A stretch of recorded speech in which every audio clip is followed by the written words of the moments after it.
오늘의 주요 뉴스입니다. MBN이 어제 서울 신림동 등산로에서 여성을 때리고 성폭행한 혐의로 체포된 최 모 씨의 범행 전 모습이 담긴 영상을 단독 입수했습니다. 경찰은 최 씨에 대한 구속영장을 신청했습니다. 한 달 전쯤 북한과 러시아 접경 지역에서 폭발물 사고 정황이 있었습니다. 북한이 김정은 위원장의 경호를 강화하려는 움직임이 포착됐습니다. 오늘 밤 미국 대통령 별장인 캠프 데이비드에서 한미일 정상이 만납니다. 일상복 차림으로 최소한의 인원만 대동한 채 삼국 협력의 새로운 원칙을 마련합니다. 잼버리 조직위가 폭염에 대비한다면서 수천만 원이나 들여 숲에 대피 공간을 만들었지만 단 한 번도 사용하지 않은 것으로 확인됐습니다. 애꿎은 숲만 훼손된 겁니다. 단독 보도합니다.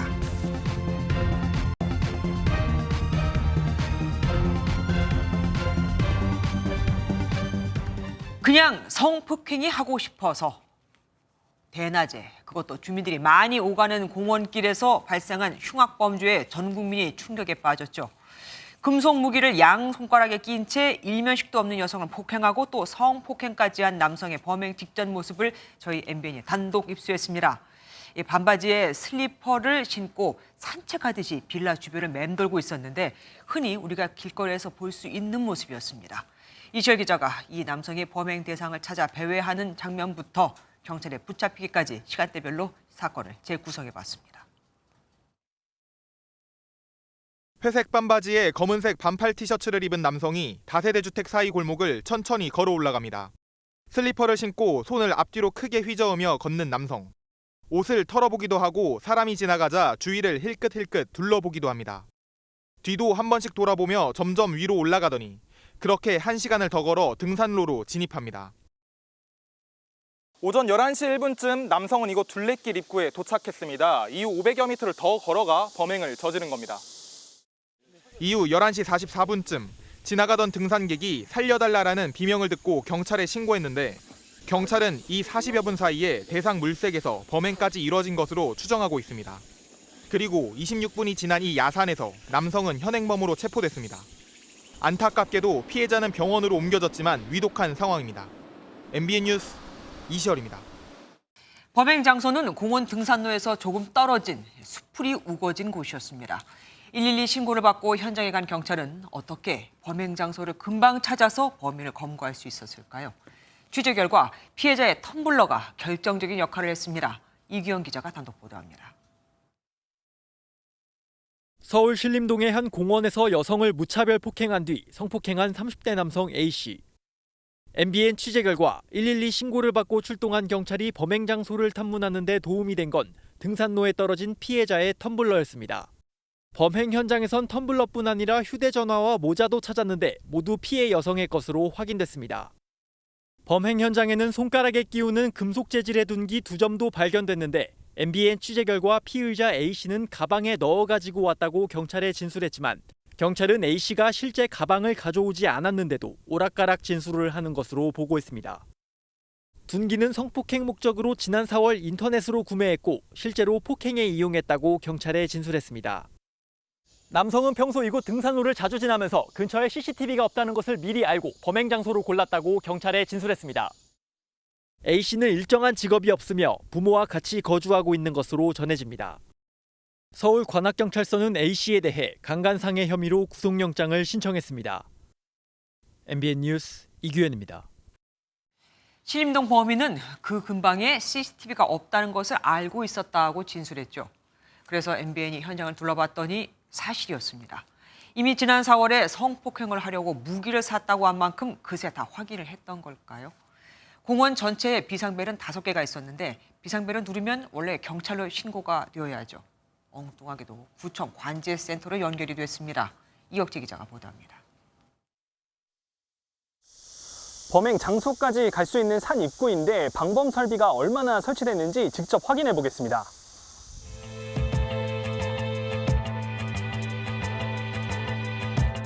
(2인) 이상 동반하라는 현수막이 새로 걸렸고 공원 가는 길에 설치된 방범용 CCTV엔 비상벨이 붙어 있습니다.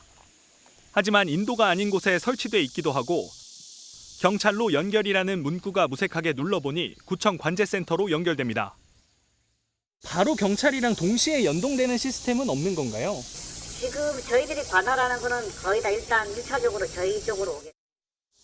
공원 인근으로는 이처럼 CCTV도 볼 수 있는데 이마저도 범행 장소와 5분이나 떨어져 있습니다. 등산로 쪽으로는 위치를 알 수 있는 좌표 표시나 방범 등은 없는 상황입니다. 범행이 발생한 등산로를 포함한 공원을 관리하는 직원이 있긴 하지만 몇 분 정도 계세요, 상주를? 저 혼자 있어요. 오후 3시가 지나면 이 관리인마저 없습니다.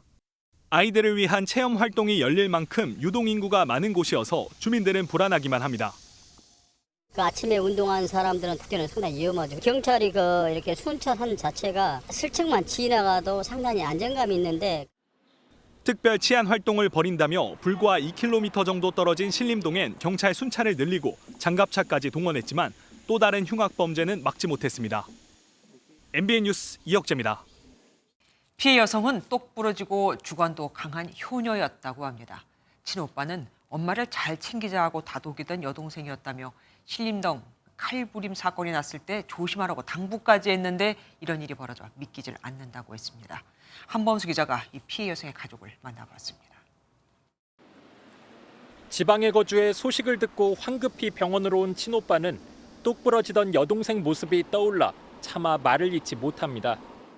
틈 만나면 뭐 태풍 온다 전화하고 되게 말한다고 전화하고 때마다 엄마한테 깜부르고 신림역 사건이 벌어졌을 때 근처에 사는 여동생에게 조심하라고 했던 이야기가 떠오르고 신림동 사니까 조심해라. 처음에 동생한테 그런 일 생길지 모르고 얘기한 거지. 근데 이런 일이 생기니까 대대적 치안 활동을 공언했던 경찰이 정작 평범한 산책길도 지켜주지 못한 것을 지적하기도 했습니다. 뉴스에 보여주기 싫어 많이 하더라고요. 뭐 장갑 차고 다니고. 근데 결국엔 또 사고가 났으니까 그런 것도 좀 얘기하고 싶고. 기적과도 같이 의식이 깨어나길 기다리고 있는 가족들. 범인에 대한 철저한 수사와 처벌, 그리고 예방 대책을 요구하고 있습니다. MBN 뉴스 한범수입니다.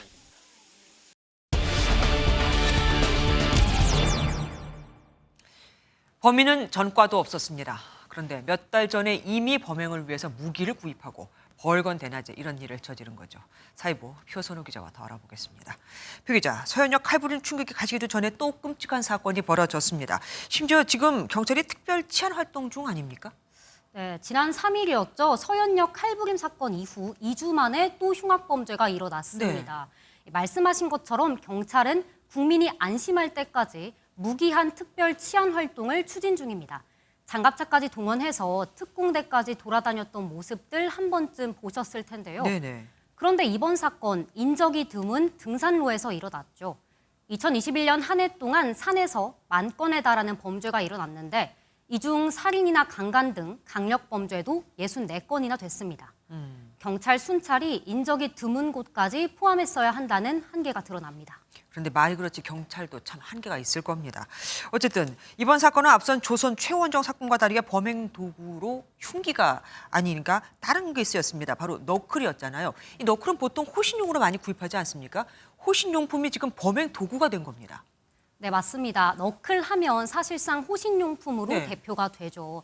실제로 인터넷에 너클을 치면 호신용이라는 키워드로 판매가 되고 또 누구나 쉽게 구입을 할 수가 있습니다. 네. 이 호신용이 끔찍한 도구가 돼서 돌아온 건데 과거에도 너클이 이런 위험한 도구로 쓰인 적은 있었습니다.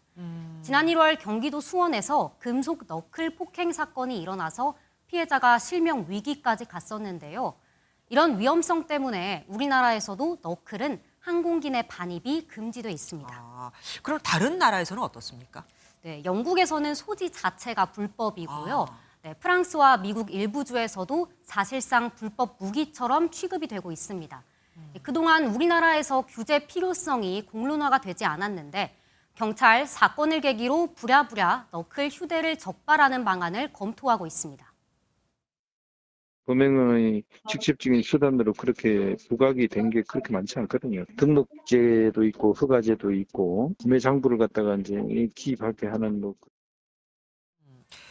최근 서현역 이 칼부림의 피해자가 정신질환을 주장한 바 있습니다. 물론 정신질환하고 범행하고 무조건 연결지을 수는 없겠지만 이번 사건은 어떻던가요? 네, 피해자 가족들은요, 피해자가 우울증으로 병원 진료는 받은 적은 있는데 치료는 받은 적이 없다고 아이고. 진술을 했습니다. 네. 경찰은 진료 이력 등 사실관계를 확인하고 있었는데요. 당연히 충분한 원인이 조사되기 전까지 단정해서는 안 되겠습니다만 전문가들은 분노범죄 등 대책이 필요하다고 말합니다. 서현역 사고 같으면 분명히 피해망상이 영향을 준 것으로 나타났고 최근에 코로나 3년간 방치된 정신질환의 문제가 계속 우리 사회에서 또 시스템의 부재와 함께 문제가 되고 있기 때문에 이 와중에 어젯밤에 또 흉기 난동 사건이 있었습니다. 네, 어젯밤 10시 반쯤이었습니다. 서울 종로구 대학로에서 길이 20cm의 훼칼을 들고 돌아다닌 남성이 경찰에 체포가 된 건데요. 네. 괴성을 지르고 돌아다닌다는 신고가 접수돼서 일대에 긴장감이 돌았었는데 다행히 다친 사람은 없었습니다. 네. 피의자는 밖에서 시끄러운 소리가 나자 화가 나서 죽여버리겠다는 생각으로 나갔다고 진술했는데 경찰은 구속영장을 신청할 예정입니다. 화가 나는 일이 더 많아진 걸까요? 아니면 참을성이 더 없어진 걸까요? 지금까지 사회부 표선우 기자와 함께했습니다. 고맙습니다. 최근 북한에서 폭탄물 사고가 발생한 정황이 포착됐습니다. 요즘 식량난으로 민심이 흉흉한 만큼 군부 고위급을 겨냥한 폭탄 테러의 가능성도 제기되고 있는데 신변에 불안을 느낀 걸까요? 김정은 위원장이 새 폭발물 탐지 장비를 들여오는 등 경호 수준을 강화하는 것으로 전해졌습니다. 지금 이미 자기 아버지 때보다 2배 넓은 본인 반경 4km 이내에선 무기 소지를 금하고 있으면서도 말입니다. 권영봉 기자가 보도합니다.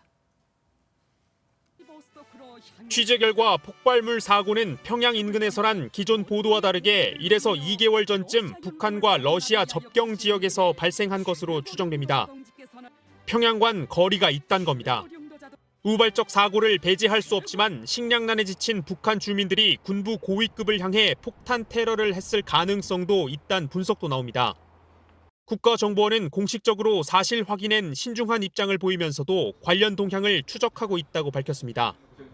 올해 북한 아사자 발생 건수는 240여 건으로 최근 5년간의 같은 기간 평균에 비해 2배 이상 증가했습니다. 민심이 불안정해지면서 김정은 북한 국무위원장이 올해 새로운 폭발물 탐지 장비를 수입한 정황도 포착됐습니다. 지난 4월엔 김 위원장의 경호원들이 방탄 가방으로 추정되는 검은색 가방을 들고 나타난 모습이 노출되기도 했습니다. 폭발물 사고가 군부 고위층을 노린 의도적 테러였다면 북한의 심각한 정세 불안을 보여주는 징표가 될 것으로 보입니다. MBN 뉴스 권영범입니다. 도대체 북한에서 무슨 일이 벌어지고 있는 걸까요? 세계에서 가장 은밀하고 또 알려지지 않은 북한의 속사정 살펴보겠습니다. 김태희 기자와 함께합니다. 어서 오십시오. 앞서 전해드린 폭발 사고 정말 테러 가능성이 있을까요? 사실 북한 내부 상황을 정확하게 알기 어렵기 때문에요. 다양한 해석이 나올 수 있습니다. 일단 무언가가 폭발한 걸 두고 테러라고 하기에도 사실 애매합니다. 국정원 관계자도 이번 사건을 두고 당장 김정은 체제를 위협할 정도는 아니라고 보고 있는데요. 폭발물 테러가 있었더라도 평양과는 거리가 있고요. 또 내부 통제가 지금도 워낙 잘 되고 있어서 쿠데타로 이어질 가능성도 희박한 거죠. 북한은 중대급으로 움직이거나 총알 하나를 가져가더라도 상부에 보고가 되는 시스템입니다. 따라서 폭발물 사건이 맞다면 우발적인 폭동일 가능성이 크고요. 네. 또 일부 전문가들은 북한이 전기 생산이 부족해 집마다 배터리를 가지고 있는데 그게 터진 폭발 사고일 수 있다는 의견을 제시하기도 했습니다. 그러니까 김정은 정권을 당장 위협할 정도는 아니다. 뭐 이렇게 보고 있는 거네요. 식량난으로 북한 주민들의 불만이 이렇게 쌓이고 있잖아요. 그러면은 이런 일들이 누적되면은 결국 균열이 벌어지진 않을까요? 네, 그래서 김정은 정권이 대비를 하고 있는 모습입니다. 어제 국정원은요, 국회 정보위에서 장마당 세대를 중심으로 불평과 항의가 늘어 불평분자를 색출하는 임시기구가 만들어졌다고 했습니다. 실제 북한의 전승절 기념 열병식에는 시위 진압부대가 등장하기도 했는데요. 헬멧과 방패를 들고 총기를 휴대한 부대가 행진했습니다. 사회주의 제도와 우리의 일심단계를 해치려는 온갖 계급적 원수들의 악랄한 준동을 혁명의 붉은 칼로 무자비하게 쳐갈길. 이 와중에 김 위원장에 대한 경호도 강화됐다고 들었습니다. 김정은 위원장의 바깥 활동도 많이 줄었고요. 네, 맞습니다. 이 사진을 보면요. 앞서 리포트에서 보셨다시피요. 북한 관영 매체가 공개한 사진입니다. 네. 김정은 국무위원장 주위로 6명의 경호원이 검정 방탄 가방을 들고 있는 것으로 보이는데요. 네. 이 가방을 펼치면 1.5m 정도의 방탄막이 만들어져서 피격이나 폭발물을 막을 수 있습니다. 통일부에서는 북한 김정은 위원장의 공개 활동도 줄었다고 발표했습니다. 올해 상반기 공개 활동을 보면 예년 평균 60여 회에 비해서 30여 회로 반 정도 줄었습니다. 경제에서 구체적 성과를 내기가 힘들어졌고 민심을 자극할 우려가 커졌기 때문으로 분석됩니다. 예, 지금까지 김태희 기자와 함께했습니다. 고맙습니다. 유엔 안전보장이사회가 북한 인권 문제를 논의하는 공개 회의를 6년 만에 열었습니다.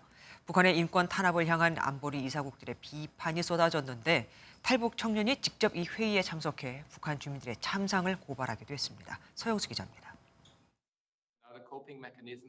북한의 인권 문제를 논의하는 유엔 안보리 공개 회의가 2017년 12월 이후 6년 만에 개최됐습니다.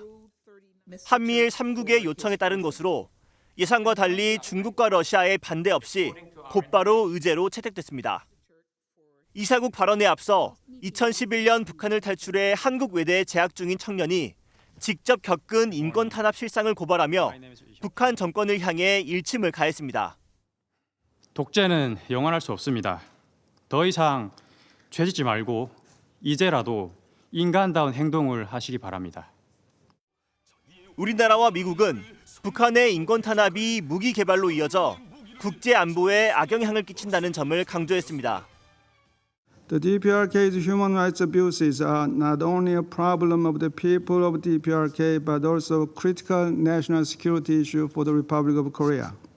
Systemic widespread denial of human rights and fundamental freedoms ensures the regime can expend inordinate public resources developing its unlawful WMD. 북한 측 대표는 회의에 불참한 가운데 중국과 러시아가 대신 북한을 두둔했습니다. 推动安理会审议朝鲜人权局势，不仅无助于缓和局势，而且会激化矛盾，是不负责任、不具建设性。 회원국 간 의견이 엇갈리면서 대북 규탄 성명이나 추가 제재 결의안 채택 등의 공식 대응 없이 회의는 마무리됐습니다. MBN 뉴스 서영수입니다. 한미일 3국의 관계는 이번 캠프 데이비드 만난 전과 이후로 완전히 달라질 것이다. 오늘 밤 역사적인 한미일 정상회의가 미국 대통령 별장에서 열리죠. 바이든 대통령은 이미 하루 전날 도착해 이미 현장 준비를 마쳤다고 합니다. 캠프 데이비드 인근에 나가 있는 최준학 특파원 연결해서 현지 분위기와 3국 정상회의 그 의미를 짚어보도록 하겠습니다. 최준학 특파원. 네, 저는 캠프 데이비드 인근에 나와 있습니다. 도대체 어느 정도 거리길래요? 네, 제가 나와 있는 이곳은 수도인 워싱턴 DC에서 차로 1시간 10분 정도 떨어진 메릴랜드주 캐토틱산의 방문자 센터입니다. 뒤에 보이는 산 너머가 바로 역사적인 한미일 정상회의가 열리는 미국 대통령 별장 캠프 데이비드로 바이든 대통령은 어제 도착해 손님 맞이 준비를 최종 점검했습니다. 이번 회의 어떤 의미가 있다고 보십니까? 바이든 대통령이 이곳 외국 정상을 대통령 휴양지인 캠프 데이비드에 초청한 것은 이번이 처음으로 3국 관계 협력 강화의 상징으로 풀이됩니다. 바이든 대통령은 캠프 데이비드 시설 가운데 에스펀 로지에서 업무 오찬을 할 예정인데 2008년 이명박 전 대통령과 조지 W. 부시 전 대통령이 회담과 만찬이 이루어진 장소이기도 합니다.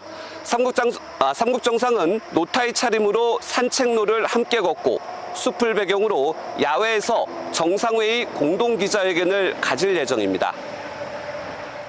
예, 또 우리가 주의 깊게 더 지켜봐야 할 건 뭐가 있을까요? 미 국무부와 백악관에 이어서 미 국방부까지 한미일 정상회의가 3국 관계를 새로운 차원으로 끌어올리는 것이라고 미국은 연일 강조하고 있습니다.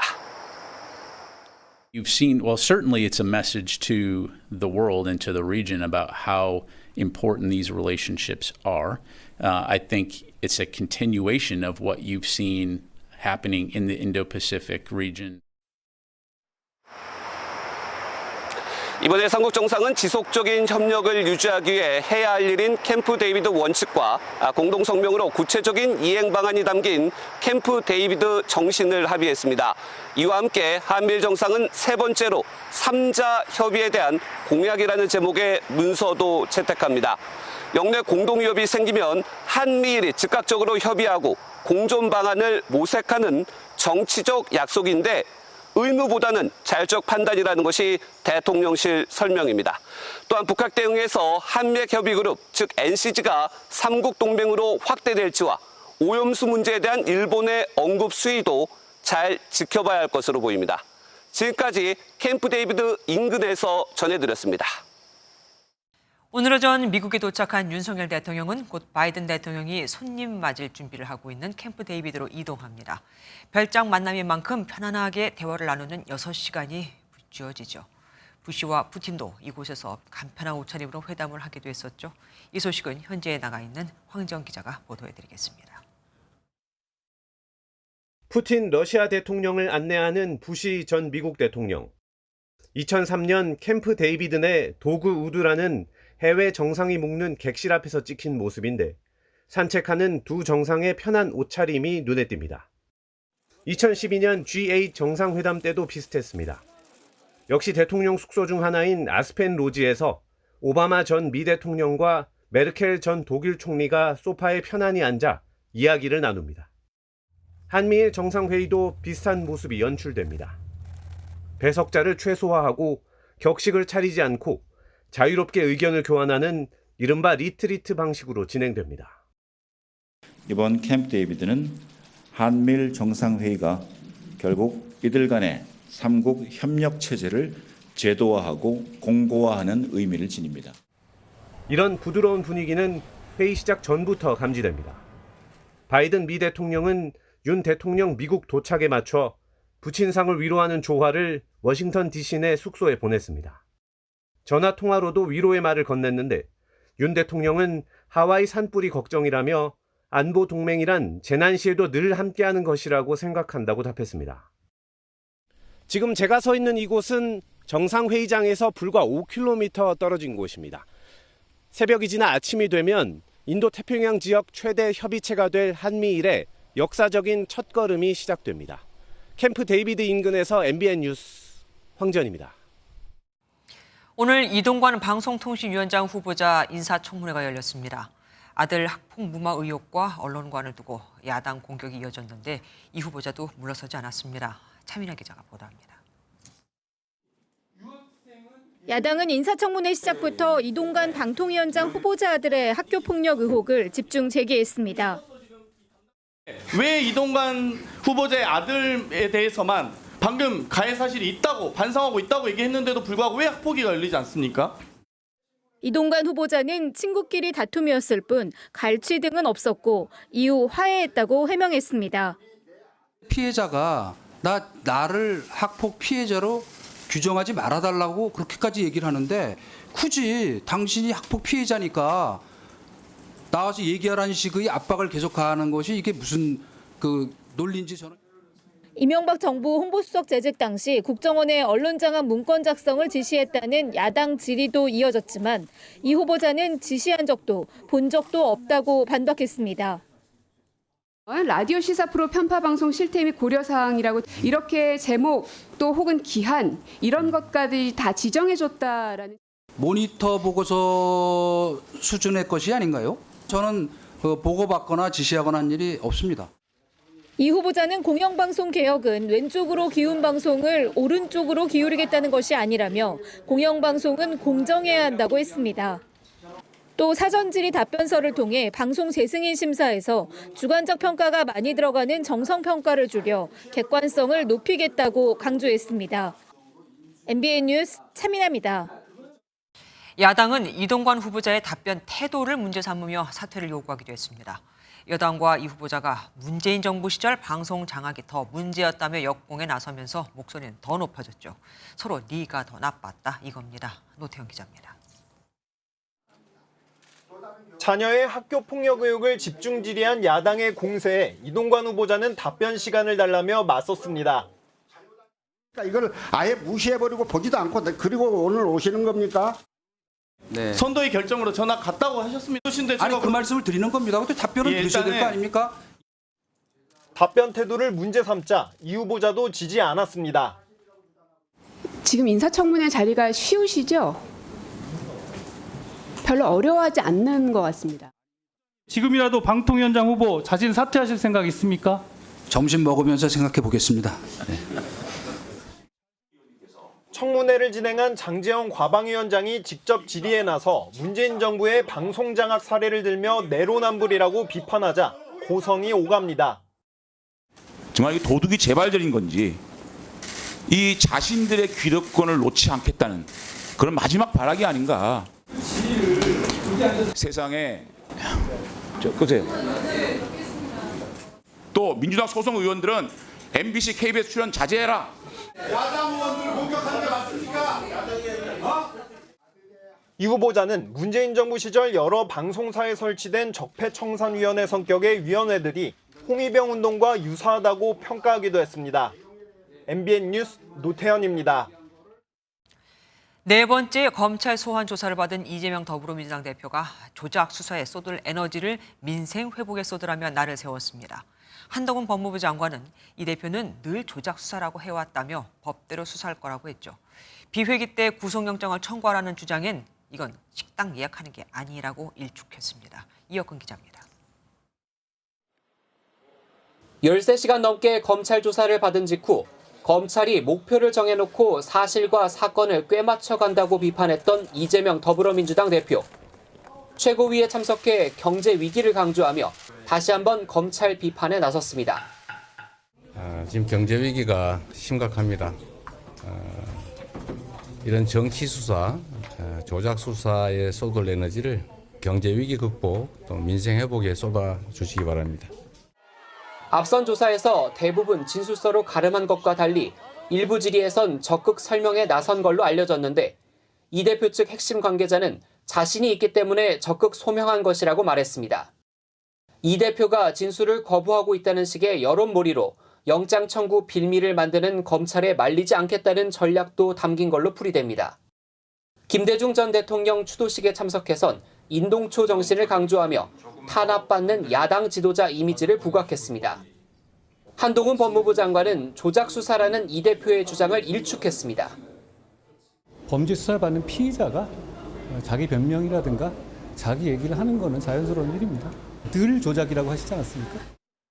국회가 열리지 않을 때 자신에 대한 구속영장을 청구하라는 이 대표 주장에 한 장관은 피의자가 식당 예약하듯 요구하는 건 비정상이라고 맞받았습니다.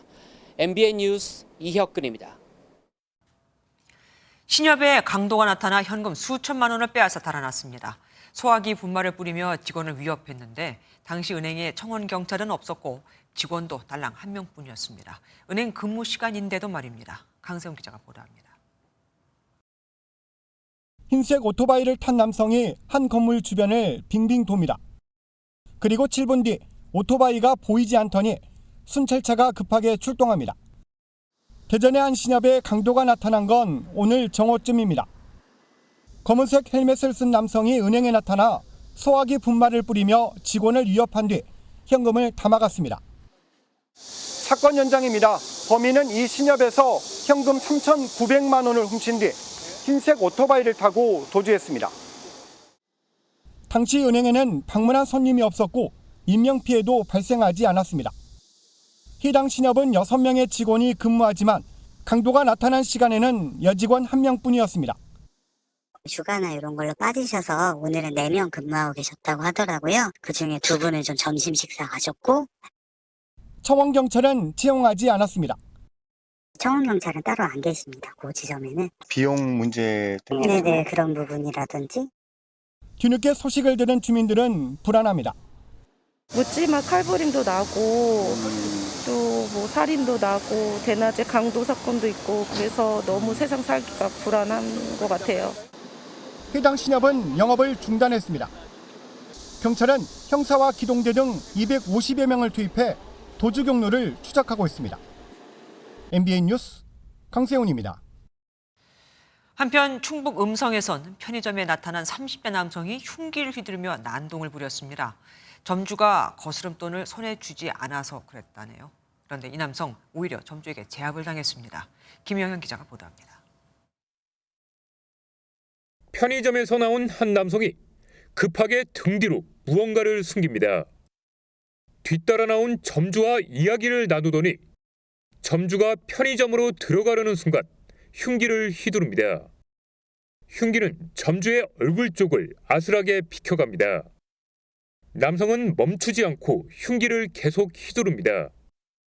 잠시 뒤 점주는 남성을 편의점 안으로 끌고 들어가 흉기를 빼앗고 제압합니다. 신고를 받고 출동한 경찰은 이 편의점 안에서 남성을 현행범으로 체포했습니다. 점주는 제압 과정에서 흉기의 어깨 주변을 베었습니다. 흉기 난동을 벌이기 전 남성은 편의점에서 담배를 산 뒤 점주에게 거스름돈을 돌려받았습니다. 그런데 거스름돈을 손에 주지 않았다는 이유로 남성은 집에서 흉기를 가져와 난동을 부린 것으로 확인됐습니다.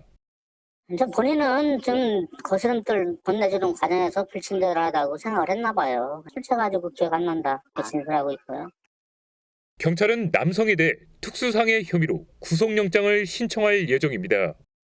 MBN 뉴스 김영현입니다. 이런 일도 있었습니다. 중학교 교무실에서 학생이 흉기 난동 소동을 벌인 겁니다. 학생 간 다툼 과정에서 억울한 일이 있었다면서요. 정주영 기자입니다. 사건이 발생한 건 오늘 오후 2시 반쯤입니다. 경기 성남시 분당구의 한 중학교에서 남학생이 흉기를 들고 교무실로 찾아갔습니다. 이 남학생은 교사들이 있는 가운데 흉기를 든 채 자해하겠다는 등의 발언을 한 것으로 전해졌습니다. 다만 실제로 자해하거나 흉기를 휘두르진 않은 걸로 파악됐습니다. 한 교직원이 학생이 흉기를 들고 교무실에 들어왔다고 경찰에 신고했습니다. 긴급 출동한 경찰은 남학생을 진정시켜 흉기를 내려놓게 한 뒤 다른 교사들에게 인계했습니다. 이번 소동은 학생 간 다툼에 대해 교사가 개입하는 과정에서 발생한 것으로 알려졌습니다. 그러니까 나만 왜 교무실에 오라 그러냐, 나 억울하니까 자해서 죽겠다 이런 식으로 얘기를 했다는 거예요. 이번 소동으로 다친 사람은 없었고 경찰은 정확한 사건 경위를 수사할 방침입니다. MBN 뉴스 정주영입니다. 잼버리, 이거 정말 어쩌죠? 파볼수록 문제가 쌓이고 있습니다. 프레잼버리, 화장실 비데 등을 설치하겠다며 예산을 기존보다 배 이상 늘렸지만 결국 일명 푸세식 화장실까지 있어 망신을 자초했던 잼버리 조직위가 이번엔 폭염에 대비한다면서 수천만 원을 들여 숲에 대비 공간을 마련했지만 한 번도 사용하지 않은 것으로 드러났습니다. 그렇게 많은 이들이 매일 쓰러져 응급실로 실려갔는데도 말입니다. 괜히 쓰지도 않을 걸 애꿎은 숲만 훼손됐습니다. 안병수 기자가 단독 보도합니다. 전북 부안군의 해창석산 숲입니다. 잼버리 야영장에서 2km 정도 떨어져 있습니다. 잼버리 조직위는 지난해 이곳을 2만 명 정도를 수용할 수 있는 영외 폭염 대피소로 지정했습니다. 지난 5월에는 통로와 대피 공간을 마련한다며 소나무 등 1,400여 그루의 나무를 뽑고 가지치기 작업을 벌였습니다. 3,600만 원이 투입된 사업으로 울창했던 숲의 모습은 사라졌는데 헛수고였습니다. 보시는 것처럼 최근 나무가 정리된 흔적만 보일 뿐 사람이 머문 흔적은 없습니다. 잼버리 기간 동안 한 번도 이용하지 않았기 때문입니다. 조직위는 대회가 파행으로 치달았던 지난 6일에서야 폭염 대피소를 쓰겠다며 공문을 보냈고 실제 사용하지도 않았습니다. 잼버리 영외 폭염 대피소는 해창석산 숲을 포함해 6곳, 5만 명을 수용할 수 있다며 홍보했지만 모두 방치됐습니다. 조직위 측은 영외 대피소 대신 버스나 영내 덩굴 터널을 썼다고 해명했습니다. 시뮬레이션 안 했다 뭐 이런 게 한마디로 얘기하면 아니한 거죠. 그게 지금 우리나라 지자체의 수준이라는 면에서 지금 국민들이 좌절하는 거 아니겠어요? 잼버리의 방만 운영을 보여주는 사례인 만큼 다른 예산도 철저한 검증이 이루어져야 한다는 지적입니다. MBN 뉴스 안병수입니다. 삼성준법감시위원회가 사실상 전경련 재가입을 승인했습니다. 국정농단 사태 당시 정경유착 고리를 끊겠다며 탈퇴한 지 7년 만인데 삼성이 가입을 하면 현대차와 SK, LG그룹도 전경련에 다시 가입할 가능성이 커집니다. 먼저 김종민 기자가 보도합니다. 삼성그룹의 경영 활동이 법에 따라 이루어지는지 감시하고 조언하는 삼성준법감시위원회가 삼성전자 등 계열사들의 전경련 재가입을 사실상 인정했습니다. 지난 16일 3시간에 걸친 경론에도 합의에 이르지 못했는데 오늘 다시 2차 회의를 열어 결론을 내린 겁니다. 준가미는 전경련 재가입은 경영진이 알아서 판단하되 정경유착 문제가 다시 생기면 즉각 탈퇴하라고 권고했습니다. 전경유착의 행위가 지속된다면 즉시 탈퇴할 것을 비롯해서 그 운영에 있어서의 운영 및 회계에 있어서 투명성 확보 방안 등에 대한 자체 내에 철저한 검토를 거친 후에 결정하는 것을 권고하였습니다. 다만 그동안 전경련이 내놨던 혁신안에 대해선 정경유착 고리를 끊을 수 있을지 확신할 수 없다는 의견도 내놨습니다. 준가미의 권고를 전달받은 삼성 계열사들은 조만간 이사회를 열고 전경련 재가입 여부를 최종 확정할 계획입니다. 준가미가 외부 독립기구인 만큼 권고가 구속력은 없지만 사실상 7년 만에 전경련 재가입이 결정됐다는 평가입니다. 국정농단 사태 당시 삼성과 함께 전경련을 탈퇴한 SK와 현대차, LG그룹도 같은 결정을 할 가능성이 큽니다. 다만 야당인 더불어민주당을 비롯해 시민단체에서 비판의 목소리를 높이는 만큼 4대 그룹이 회비를 내며 적극적인 역할을 하기까지는 다소 시간이 걸릴 것으로 보입니다. MBN 뉴스 김종문입니다. 방금 들으셨다시피 삼성 등 4대 그룹이 전경련을 탈퇴한 이유는 정경유착 고리를 끊기 위해서입니다. 그럼 지금은 이 정경유착이 완전히 해소된 걸까요? 앞으로 다시 문제가 또 생기진 않을까요? 장가 기자가 좀 더 자세히 알아보겠습니다. 장 기자, 4대 기업이 7년 전 전경련을 탈퇴한 데는 다 이유가 있었잖아요. 그렇습니다. 사실 전경련은 삼성 창업주인 이병철 회장부터 해서 현대 정주영 회장 그리고 대우 김우중 회장 등 내로라 하는 재계 거물들이 회장직을 수행하면서 이 재계의 목소리를 대변하는 역할을 해왔습니다. 네. 하지만 기업들에게 돈을 걷어서 정치권에 전달하는 창구로 매 정권마다 적발이 되면서 정경유착 문고리 역할을 한다, 이런 비난을 벗어나지 못했습니다. 특히 2016년 국정농단 사태 때 미르, K스포츠재단을 위한 후원금 모금 사실이 드러났죠. 그때 청문회의 주요 재계 총수들이 증인석에 섰는데 정경유착 고리를 끊겠다면서 삼성 등 4대 그룹 전경련 탈퇴를 공식 선언했습니다. 제 입장에서 해체라는 말을 끝내기가 제가 자격이 없는 것 같고요. 저희는 탈퇴하겠습니다. 이후 전경련은 사실상 재계 대표단체로서의 역할은 하지 못했고 또 실제로 문재인 정부 때 모든 행사에서 제외가 되는 이런 역할을 하기도 했습니다. 참 그런 굴욕까지 겪었습니다. 그러면 이제 와서 7년이 지났단 말입니다. 갑자기 전경련 재가입 논의에 불이 지펴진 이유는 뭡니까? 사실 이 대기업 단체가 긍정적인 역할을 하기도 하는데 이거에 대한 좀 아쉬움이 좀 있었던 것 같습니다. 윤석열 정부 들어서 윤 대통령의 정치 멘토로 불리는 김병준 전경련 회장 직무대행이 취임하면서 전경련에 힘이 좀 실리기 시작했고요. 네. 이후 전경련은 방일, 방미 경제사절단 구성을 주도했습니다. 일본 경제단체 연합인 게이단렌과 또 한일, 이란 미래 파트너십 기금도 구축을 했습니다.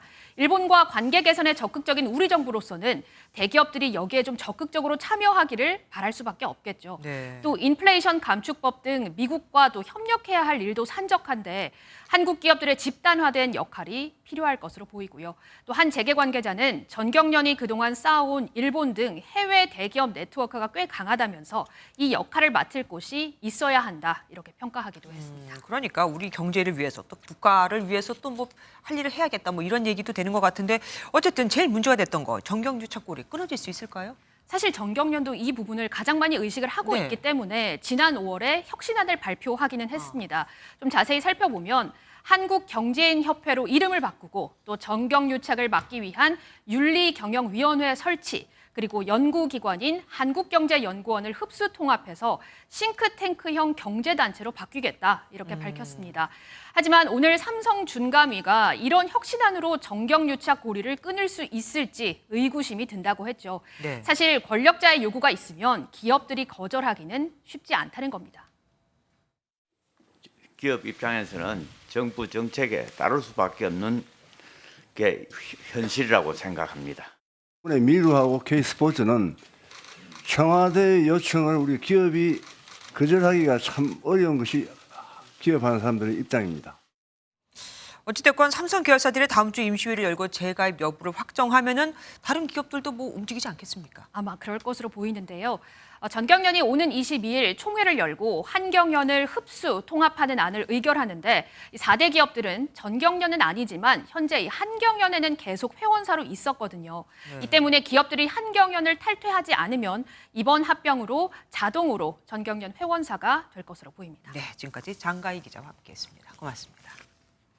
이번 추석엔 농축수산물을 기존 20만 원에서 최대 30만 원까지 선물해도 될 것으로 보입니다.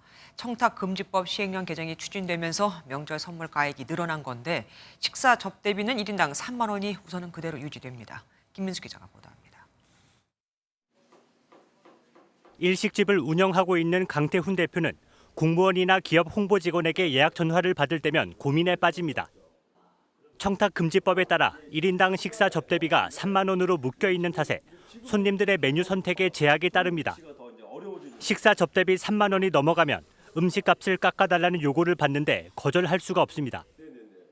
뭐 인건비 아끼고 또 혼자 또 해 나가는 게 뭐 그 방법이 아닐까 싶습니다. 국민의힘과 국민권익위원회는 오늘 국회에 모여 청탁금지법 시행령 개정 방안을 논의했습니다. 이 자리에서 당정은 1인당 식사 접대비를 늘리는 방안은 다루지 않았습니다. 좀 더 신중하고 또 깊이 있는 논의가 수기가 필요하다는 부분에서 그랬습니다. 반면에 농축수산물 선물 가액은 현행 10만 원에서 15만 원으로 올리기로 했습니다.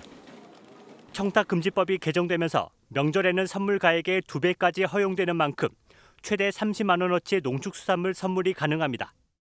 특히 이어지는 그 이상 기후로 인한 집중호우, 태풍, 폭염 등 자연재해까지 발생하면서 농축산업계에 많은 어려움이 가중되고 있습니다. 모바일 상품권이나 공연 관람권도 청탁금지법상의 선물 범위에 넣어 규제 사각지대를 줄이는 방안도 검토합니다. 청탁금지법 시행령 개정은 권익위 전원회의를 거쳐 국무회의에서 최종 확정됩니다. 당정은 추석이 시작되기 전에 시행령 개정을 마무리 지을 계획입니다. MBN 뉴스 김민수입니다. 청탁금지법 개정을 가장 반기는 곳 역시 농축산업계겠죠. 특히 한우 같은 고가의 선물 세트들은 금액 상향으로 매출이 크게 뛸 것으로 예상되는데 수산업계도 반기는 분위기지만 일본의 원전 오염수 방류가 임박해 웃을 수만은 없습니다. 장명훈 기자가 돌아봤습니다. 서울 마장동 축산시장입니다. 이번 추석부터 농축수산물은 30만 원까지 선물이 가능해진다는 소식에 상인들은 반색합니다.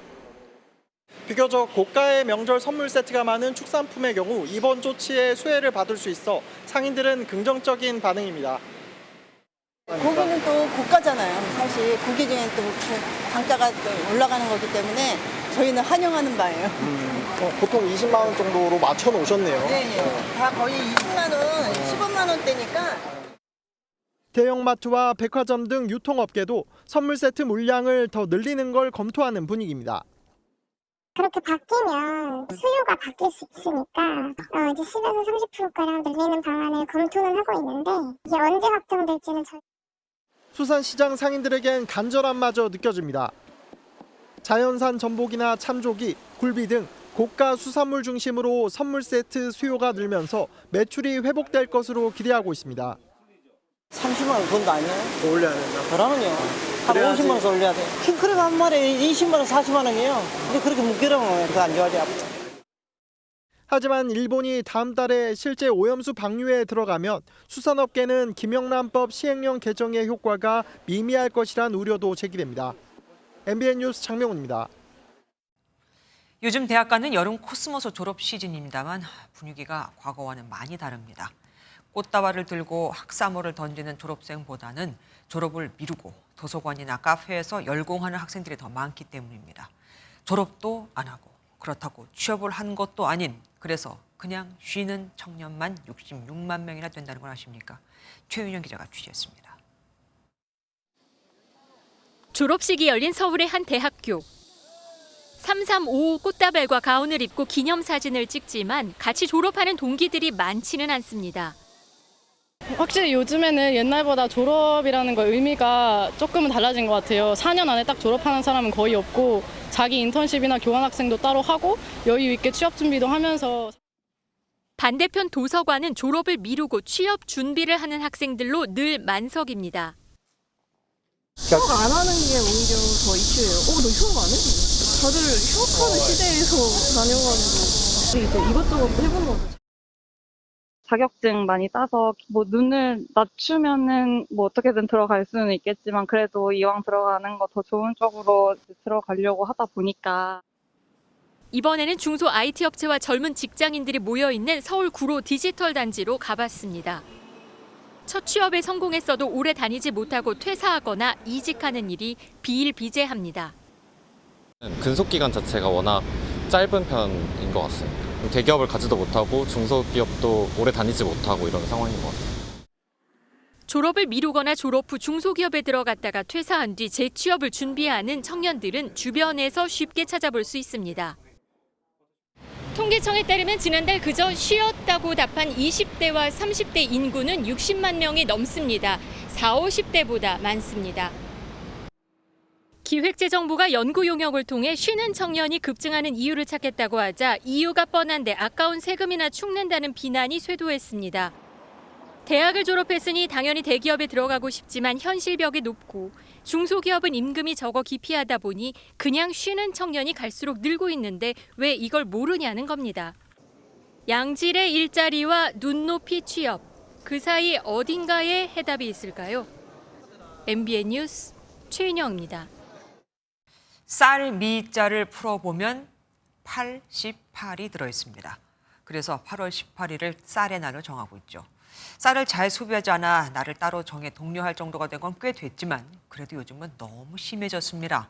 정부가 쌀 소비를 늘리기 위해 수입 밀 대신 국산 가루쌀로 만든 빵을 속속 내놓고 있는데 그럼 이 가루쌀로 만든 베이글 맛은 어떨까요? 이교욱 기자가 다녀왔습니다. 점심시간 서울의 한 돈가스집. 메뉴를 시키면 한쪽에 제공되는 쌀밥에는 좀처럼 손이 가질 않고 아예 남기기도 합니다. 요즘에 쌀밥보다는 좀 날도 덥고 그래가지고 뭐 냉면이나 냉모밀 이런 걸 좀 많이 시켜 먹고 있는 편이에요. 오히려 야채보다 더 많이 남기더라고요. 요즘은 거의 손도 안 대시는 분들도 많고. 식생활 변화로 밥 대신 면을 먹거나 아예 탄수화물 소비를 줄이면서 쌀 소비량은 20년 전보다 30%나 감소했습니다. 쌀 소비를 늘리려는 다양한 시도가 이뤄졌고 최근에는 가루쌀이 대안으로 떠올랐습니다. 대부분 수입에 의존하는 밀 대신 가루쌀로 빵이나 과자, 국수를 만들어보자는 겁니다. 반응은 좋습니다. 가루쌀로 만든 식빵과 카스테라, 고로케 등 수십 가지 빵이 진열된 매장은 소비자들의 발길을 멈춰 세웁니다. 가루쌀로 만든 베이글인데요. 쌀로 만들어서 소화도 잘 되고 쫄깃함과 풍미까지 그대로 살렸습니다. 밀가루는 좀 뻑뻑한 느낌이 있는데 쌀로 만들었기 때문에 약간 부드러운 느낌이 더 강한 것 같아요.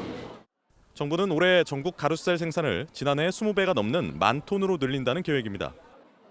하지만 여전히 가루쌀을 모르는 소비자들이 많아 보다 적극적인 유통망과 홍보가 필요하다는 지적입니다. MBN 뉴스 이교욱입니다. 이대로 비가 오지 않으면 지옥이 된다. 세계 곳곳에서 폭염이 키우는 엄청난 산불이 속출하고 있습니다. 미국 하와이뿐만 아니라 스페인 테네리 섬에서도 40년 만에 기록적인 화재가 발생했거든요. 캐나다에선 10년간 평균 피해 면적보다 7배나 더 넓은 산림이 이미 불에 다 타버렸습니다. 고정수 기자입니다. 유명 휴가지인 스페인 테네리페 섬 국립공원 능선이 화염에 휩싸였습니다. 타오르는 불길은 마치 화산 폭발을 방불케 합니다. 현지 시간 15일 밤에 시작된 불로 주민 7천여 명이 대피했고 이미 여의도 면적만큼의 산림이 탔습니다. 현지 당국은 지역 역사상 40년 만에 가장 복잡한 화재로 규정하고 항공기 17대 등 소방력을 동원했지만 지형까지 험준해 산불 통제는 불가능한 상황입니다. Y se está descolgando por una zona de mucho despeñado y aparte mucho material rodante, piñas incandescentes que están bajando y nos pueden provocar problemas de seguridad. 캐나다 노스웨스트 준주 주도에는 올해 처음 전체 주민을 대상으로 대피령이 내려졌습니다. 전례 없는 산불로 탈출하는 길에 보이는 가히 모든 것이 붉은색일 지경입니다. It's quite scary because with the smoke, of course, it's actually lightened up a little bit, but the smoke was very, very thick this morning. 현지 당국은 다른 주 대피소로 가거나 항공편을 이용하라고 당부했습니다. 매년 4월부터 9월까지 산불 시즌을 겪는 캐나다는 올해 10년간 산불 연평균 피해 면적의 7배가량이 불에 탄 것으로 나타났습니다. 이 기간에 대피한 주민은 17만 명에 이릅니다. MBN 뉴스 고정수입니다.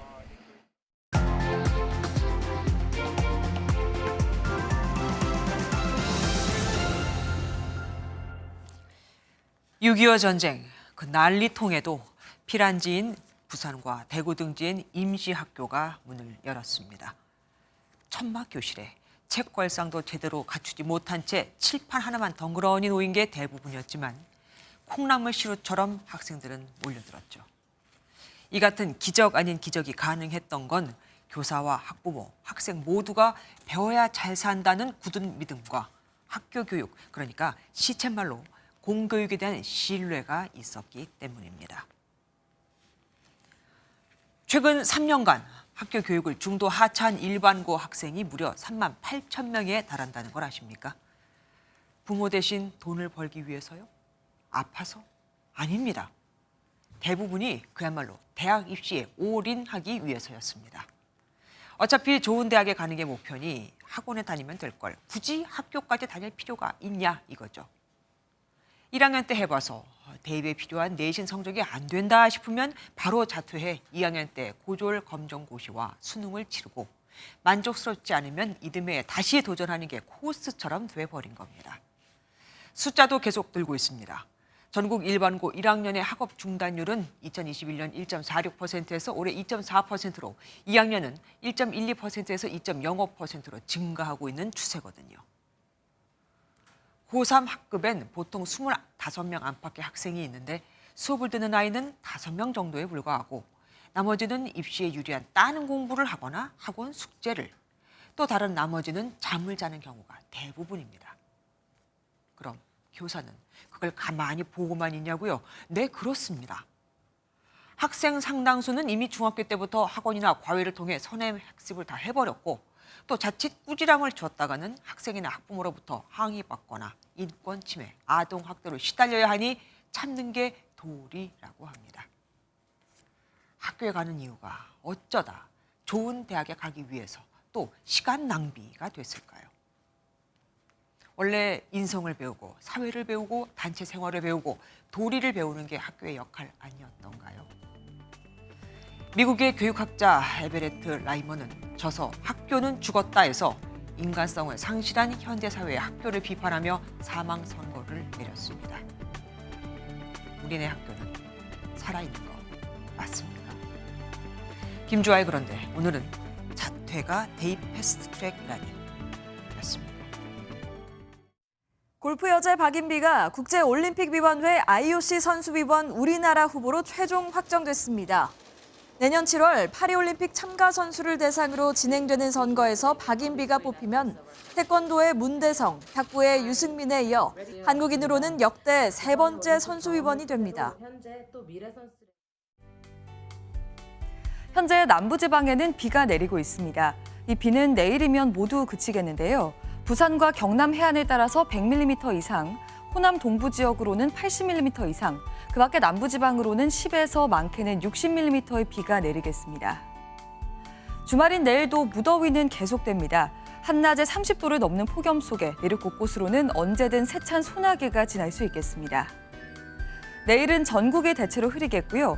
동해안과 경남 남해안으로는 높은 너울이 밀려올 수 있어서 조심하셔야겠습니다.